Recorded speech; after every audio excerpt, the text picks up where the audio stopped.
démocratie, souveraineté, panafricanisme, monde multipolaire. La Côte d'Ivoire souveraine.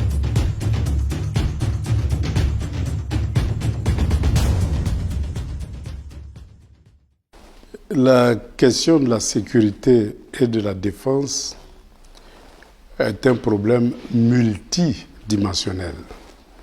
D'abord, nous avons au niveau de la défense un accord de défense avec la France. Et le constat que nous avons fait de cet accord de défense, c'est que l'armée française constitue toujours l'élément moteur de notre système de défense.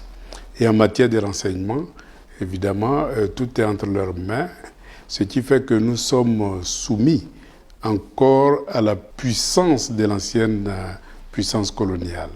Et je pense que l'heure est venue, après plus de 60 ans d'indépendance, après la formation de plusieurs officiers supérieurs de notre armée, qui sont formés dans les plus grandes écoles et universités du monde, je crois que l'heure est venue pour que nous prenions nos responsabilités en matière de défense et de sécurité, dans la mesure où, après plus de 60 ans de partenariat, nous sommes encore incapables non seulement de fabriquer des munitions, mais même des fusils, des chars et tous les équipements nécessaires pour être autonomes en matière de défense et de sécurité. Et la crise de 2002 à 2011 a montré que ces accords de défense, souvent, servent à chasser un chef d'État dont on ne veut pas de sa politique parce que contraire aux intérêts de l'ancienne puissance coloniale. Et je crois que l'heure est venue pour que le divorce se prononce et que nous mettons fin à ces accords de défense et de sécurité. Mais une fois que nous avons fait ça, nous devons monter en puissance notre armée pour que nous soyons suffisamment autonomes et résilients face aux embargos qui souvent constituent les seuls moyens de sanction de l'ancienne puissance coloniale contre la Côte d'Ivoire. On a vu ces effets lors de la crise de 2002-2011 et le plus important aujourd'hui, c'est de tisser des relations avec tous les pays du monde et aller chercher la meilleure technologie pour notre armée et en même temps nous engager dans une politique de construction d'un complexe militaro-sécuritaire qui puisse nous permettre d'avoir un minimum en matière de défense et de sécurité en termes d'équipement et de munitions. Une fois que nous avons fait tout ceci, nous devons comprendre que l'armée, en temps de paix, peut être aussi un moyen de développement. Et nous devons donc réorienter notre armée vers le développement de proximité.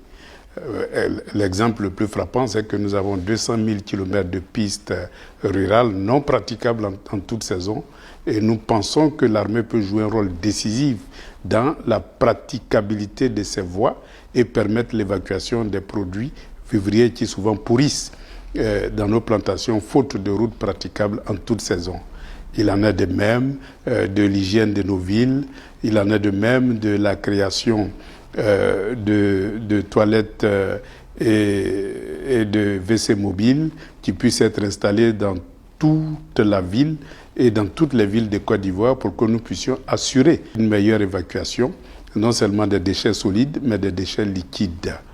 Mais nous devons aussi comprendre que le changement climatique a induit souvent des catastrophes naturelles. Et ces catastrophes naturelles-là, c'est souvent en saison des pluies, des inondations. Et nous devons anticiper tout ceci et permettre à notre armée de pouvoir jouer un rôle efficace en matière de protection de la population en cas d'inondation. L'autre dimension importante, c'est la dimension internationale. Nous avons aussi le djihadisme à nos portes. Nous devons être capables de constituer, en alliance avec les pays membres de l'AES, une défense commune pour faire face à la menace djihadiste afin de créer les conditions de la libre circulation des biens et des personnes en Afrique de l'Ouest et sur toute l'étendue du continent. Je suis à Ouadomelo. Je vous rassure, je sais faire.